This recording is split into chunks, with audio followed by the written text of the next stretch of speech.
What's going on, everybody? Welcome to Sector for Nerds, and welcome back to another episode of Star Wars The Clone Wars retro discussions. But once again, you guys, I did not come alone today. Joining me, my good friend DJ. How you doing, man? Good, man. Long time no see. Last week, you guys, we had such an incredible episode. DJ and I were joined by both Orkaz and Abby, the Star Wars story. We had a fantastic discussion about the episode Carnage of Krell. So if you guys missed it, highly recommend that you go and check it out. But DJ, today we're here to start one of your favorite arcs in the Clone Wars. Yes, the Zygerrian arc, one of my favorite arcs in all of Season 4. It's very nice to see. We got a lot of people in this arc, guys. Oh yeah, we've got a lot to talk about for sure. So make sure you guys are liking this video, subscribing to the channel if you haven't yet. There's plenty of great content every single week, so you guys definitely don't want to miss out on any of it. So let's kind of get into the housekeeping aspects of this here. This episode was directed by Kyle Dunleavy and written by Henry Gilroy and Stephen Melching. The cookie for this episode, where we are going, always reflects on where we come from. So without any further ado, intro guy, let the peoples know what's going down in this episode. A planet of peace. The artisan colony of the planet Kyros created a society without weapons. Instead of war, they pursue art and beauty. But in the Clone Wars, even peace-loving worlds are seemingly forced to change sides. Thank you, intro guy. So DJ, there was going to be a little story that I was going to tell you about this episode that I'm not sure if you knew this or not. Apparently this arc was an EU story. Like, they made comics about these episodes before they actually made the arc in the Clone Wars. I did not know that, but that doesn't surprise me. Yeah, so this was one of the Clone Wars stories that George wanted to make for the show. Apparently, I think it was like a 6-issue comic or something like that, but it also took place earlier on in the war, like not long after the Clone Wars movie. So Ahsoka would have still been really young. Ventress would have still been Dooku's apprentice at this point because she was in the comics with him.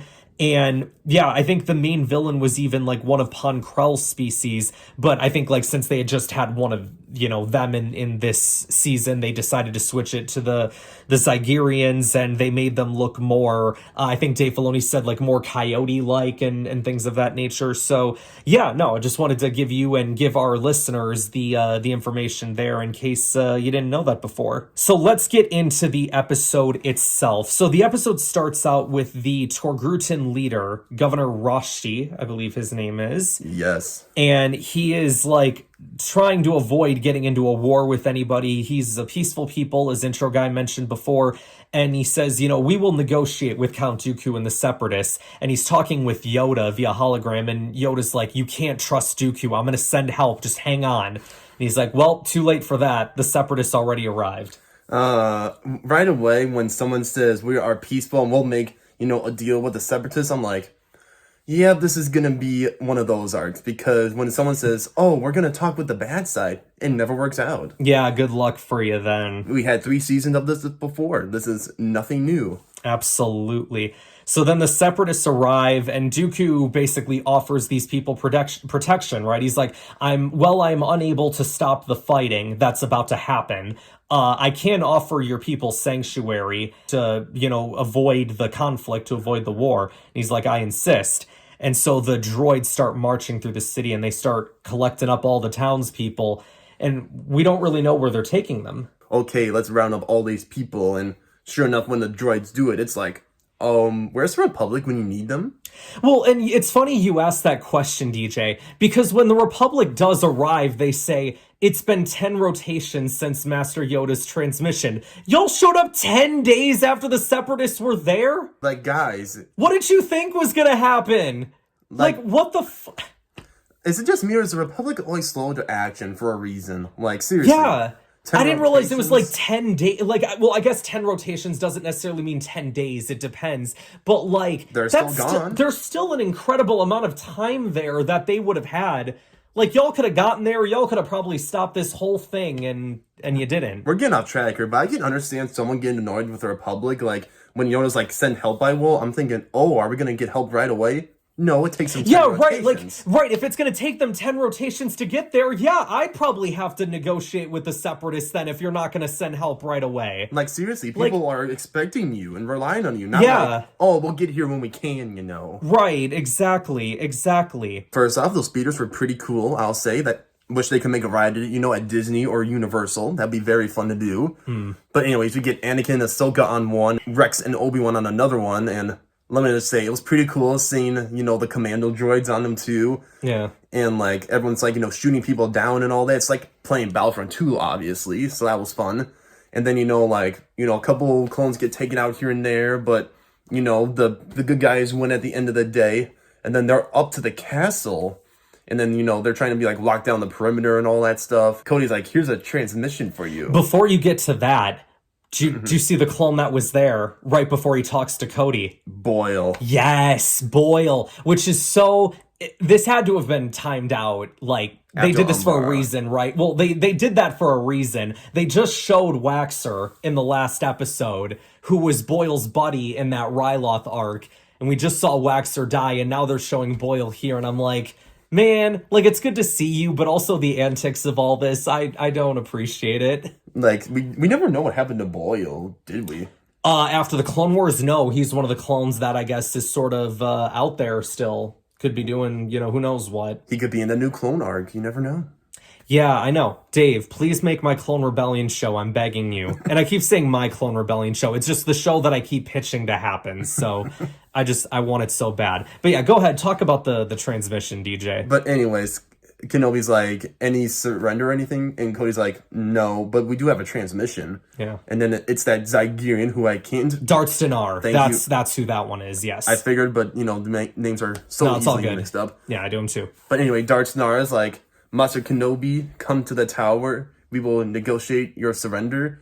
And then He says we will negotiate terms for surrender. He doesn't say for your surrender, but Obi-Wan assumes it's like, oh, he's going to surrender, not thinking that he's actually talking about, you know, Obi-Wan surrendering. And that's where, like, Anakin gets super upset. he is showing his, you know, past traumas. Bro, get your emotions in check, because he's like, you know, about to, you know, swear and all that. But he's like, scum, I will handle him myself. Talk about, like, boy troubles and all. I'm like, Yeah. bro, it's just a hologram. Well, and Ahsoka even looks at him funny, which, by the way, great to see Ahsoka again in this arc, because I feel like we haven't seen her in a minute. I think, like, since Mon Cala, to be honest. So it's great to see her again, and... Wait, what are you talking about? She was in the Umbara arc. Oh, you're right. Yeah, of course. We got her in the one episode at the start of the Umbara arc. You're right. How could I forget? Unbelievable. I just had to point that No, out. yeah, that's a nice little dig there that you did through my way. But yeah, my goodness. So apart from that 2 seconds of the Umbara arc, the last time we saw her was Mon Cala. So it's great to see her again. She looks at him funny, and she goes up to Obi-Wan, and he's like, why is he so upset? And Obi-Wan's like, Anakin has never talked about his past, has he? Anakin has never talked about his past, has he? Only to tell me he won't talk about it. As a child, Anakin and his mother were sold into slavery by the Hutt clans. Oh. And these Zygerrians, they're slavers. Anakin has struggled to put his past behind him. Don't worry. I'll keep an eye on him. Yes, make sure you do. And Obi-Wan has this line where he says, Anakin has struggled to put his past behind him, which is, I feel like, a big part of, like, his turn to the dark side and stuff, and, like, the fears that he has and the trauma and all these things like that, right? And the moment when Ahsoka says, like, I love the music that they have during the scene, too. It's very dark, very ominous. Shout out Kevin Kiner for that. And Ahsoka says, don't worry, I'll keep an eye on him. And Obi-Wan's like, yes, make sure you do. Like, very much like Obi-Wan knows that, like, not that necessarily the dark side of the Force surrounds Anakin, but he knows that, like, Anakin is kind of, like, tiptoeing the lines a little bit. And I like that Obi-Wan is, like, understands, like, okay, as his Padawan, Ahsoka, I need you to make sure that he stays in check. Mm-hmm. Because you could hear the Vader music in the background, and Obi-Wan trying to be like, Anakin, he asked for me trying to locate the missing colonists, and then... Right. You know, Anakin comes back to reason. He's like, I'll talk with you, Lauren, and see what we can do. And then Kenobi's like, please watch over him while I discuss this negotiation. Yeah, exactly. And that's probably, like, my favorite scene in the entire episode was that one right there. But we still got a good portion of this episode left here because Obi-Wan, he goes to discuss surrender. Obi-Wan comes in and Dooku's like, Obi-Wan Kenobi, Jedi Knight. And the Zygerrian, in the transmitter, he gets really ticked off and Dooku's like, bring him to me on his knees. And he's like, ooh, with pleasure. And it's like, you can really tell that these Zygerrians here, they really have it out for the Jedi. And it's because we find out later that, like, these guys, like, because they're slavers, like, they have, like, they used to have, like, this big slave empire that would, like, make themselves profitable, make their customers profitable. But then the Jedi came and presumably took it away. Which we will never know until, there's a background story again. Right. Like that could be like an old Republic story waiting to happen or something like that. And then Obi-Wan's like, look, you have this whole situation wrong, Darts. Like, we just destroyed all your forces out there. We broke through your defenses, bro. Like, come surrender. We'll treat you fairly. And Darts is like, oh, you think you've won in this whole situation? Think again. Meanwhile, Obi-Wan, behind Darts' back, had turned on his transmitter so Anakin could hear the whole situation. Because Obi-Wan's smart. He knew that these guys weren't going to go down quietly, that they were going to have something up their sleeve. And the droid presses a button, and one building goes kaboom. Now, according to Darts, there was nobody in the building, but there could have been. So that was what he used to get Obi-Wan to surrender is, hey, next time you don't cooperate with me, I'm going to blow up a building that actually has people in it. Next, Anakin and Ahsoka are like, there's more bombs. We got to shut them down. And then I know not a lot of people like it, but I enjoyed it. Anakin, Ahsoka, going around the city on those little tanks. Oh, the AT-RTs? Yep. Yeah, I love that. And, like, when they're trying to, like, defuse the bombs and all that. Like, that was cool to see, them getting their, Jedi action some way or some that. Yeah, I get to see Master and Apprentice in action together and also seeing them use those walkers, which are, again, super, super cool. That's one of the things that, like, if you ever played Republic Heroes, that game, like the Clone Wars game, you can play in those walkers and go around shooting droids. It's always a good time. Cool. Yeah. So anyway, Obi-Wan, meanwhile, is still trying to discuss surrender here. And he's like, it's unfortunate we cannot resolve things in the way you do in Zygerrian tradition, which I guess is just fist-to-fist combat, apparently. No weapons. Meanwhile, I'm sure Anakin, and Ahsoka are already, well on top of it, taking care of them. But DJ, well in the middle of them doing that, there were destroyer droids that were in, like, a sniper configuration. I've never seen that before. I watched it earlier, and I'm like, oh, so those are droidicas, but they're not like the, full two. Yeah, the twin repeating blasters. It's just a sniper configuration. And then I'm like, where was this earlier in the Clone Wars again? Like, I never saw them before. It's so cool. And the way they timed it, too, where they both got an angle on the droids where they have, like, a weak point, deflect the bolts back, and then disarm the bombs at the same time because the last two were linked. And the bombs are about to go off in a minute. Yep, absolutely. That was a cool moment, I'll say. Oh, absolutely. Especially with the angles. I'm like, ooh, that was like an art piece, honestly, to watch. I think Obi-Wan, through the fight, well, I think he kind of intentionally got himself beat up by Darts for a while. I was going to say, I feel like he was holding back more than what he could have done. Yeah, because even, like, once the droid reveals that the Jedi disarmed the bombs, Obi-Wan stood up and kind of, like, rubbed his shoulder like, oh, that was nothing. Took him long enough to finally get ready. So it felt like he was just kind of intentionally getting himself thrown around to just buy time for Anakin. Well, another good Obi-Wan one-liner is he uses the Force to get his lightsaber. He's like, now, should we discuss your surrender? And again. And I'm just like, oh, so you were bluffing the whole time. Yeah, absolutely. My goodness. But he's you know what, DJ? I take it back. This is my favorite part of the whole episode. When he takes the droid, the tactical droid. Oh my gosh. And he's like, I've got one bomb left. And the droid goes, sir, how could you? I mean, poor droid, Droids are, being treated, like pawns. Like, Grievous treats them like pawns, and now this guy, I'm like, why do the droids have to, get the brunt of it? Oh my gosh, that had me dying. And then Kenobi just, forced him out. I forgot all about that until I just watched the episode again earlier today. That was hilarious. He's I love it. There's one more bomb. I'm like, where's the last bomb? When it was on the droid, I'm like, sir, how could you?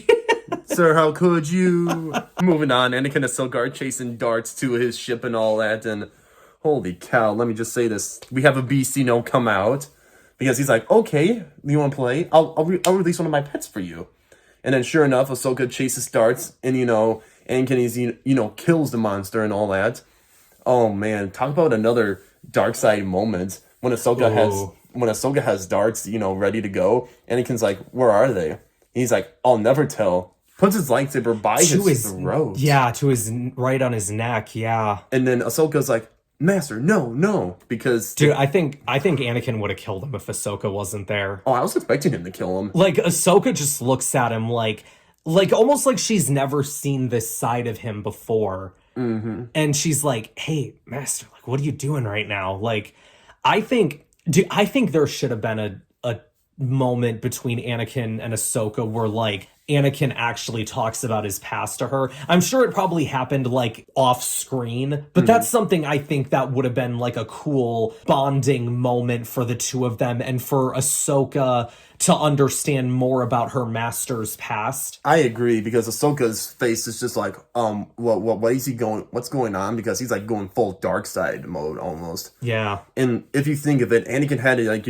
get persuaded into reason as to like why not go full dark side and go with your destiny, like Obi-Wan had to do it earlier when he destroyed the hologram, and then Ahsoka had to. Then it's just like those two are gonna play an important part later on in the Clone Wars, because those were the two that could put reason into him. It's crazy, like, how, like, the further that this Clone Wars goes on, like, the more you see Anakin, like, tampering with the dark side and, like, with that whole side that, like, gets us to where he is in Revenge of the Sith and when he becomes Vader and whatnot. Mm-hmm. Well, it explains his dark robes, too, because, he's always in a, pouty mood and, being like, whoa, the whole world, woe is me, Sure, yeah, I get what you're saying. It's like full emo almost. I just remembered, before Ahsoka, like, captured darts, whatever, yeah, he was like, you're so young or whatever. And then she was like, I'm not so young anymore. I'm like, girl, you're 16. Like, girl. You are still young. What are you talking about? But in war times, Sure, because that's the crazy part, is this little girl was thrust into a war at 14 years old. Basically. So yeah, like, I guess at 16, like, she's not, like, that young. But she's still young, Yeah, but when she said that, I'm like, what? I'm glad you brought that up, because I would have I wanted to talk about that too. That was kind of funny in my opinion. Yeah. But I'm just like, how old is she again? The Darts even talks about, right before he gets captured, that, like, the Zygerrian queen is going to be bringing back the slave auction, I believe he called it, on Zygerria. Which is a good hint of like, oh, now we know what to expect. Now we know, episode. yeah, now we know what they're up to, exactly. So then we get the final bit of the episode. We're on Coruscant with the Jedi Council, and then obviously our heroes from this episode are there via hologram, and they ran a planetary scan 2 times, and there was no one. No one on the planet. And then Anakin's like, what do you mean? Yularen's like, they simply vanished, sir. And then everyone in the council and the holograms are like, what? Yeah. Well, how about you get there sooner than 10 rotations next time? That's what I was gonna say. Like, I'm thinking like, maybe we should, up our game and, not take 10 rotations to get to a system. Yeah. But in a way, you could put that in like, top 10 Jedi Council dumb decisions, taking 10 rotations to a planet. Yeah, for sure. Well, and Yoda is then troubled by the return of the Zygerrian slave empire, and he says, I think the last line he says of the episode is, slavery is a great tool for the rise of the Sith. And then I'm like, oh, are we gonna get Dooku in this? What, not like he was already in the episode, but like, Dooku in the person, in the flesh. Sure. Yeah, well, yeah, because that would have been something that, like, Palpatine wouldn't have been involved with, directly, because he couldn't be, but Dooku could definitely be more in the open about it. Though also, that being said, because, like, Dooku is also the head of the separatist movement, so I guess it depends on, like, what the separatist council feels about slavery and all that. So there's, like, a whole bunch of different things that could be considered there, but yeah, no, definitely, and we'll definitely, as this arc goes on, see Dooku get more and more hands-on as we go. Oh, yeah. Let me just say, it's setting up for an banger, epic episode 2 of this arc, and it's just it's an awesome arc. Absolutely. And I think on that note, you guys, that is going to wrap us up for today. Thank you so much for listening in. DJ, thank you for joining me. Thank you for letting me come on, man. I always appreciate it. Absolutely, anytime. Make sure you guys like this video, subscribe to the channel, share this video with others to help support the channel, and I will see you guys next time. You are the man who claims to be acquainted with Bruno Denturi? Yes, Your Highness. However, when I spoke with him, he failed to describe your beauty. Really? And did Bruno speak of my intense hatred of him? Or did that escape his memory as well?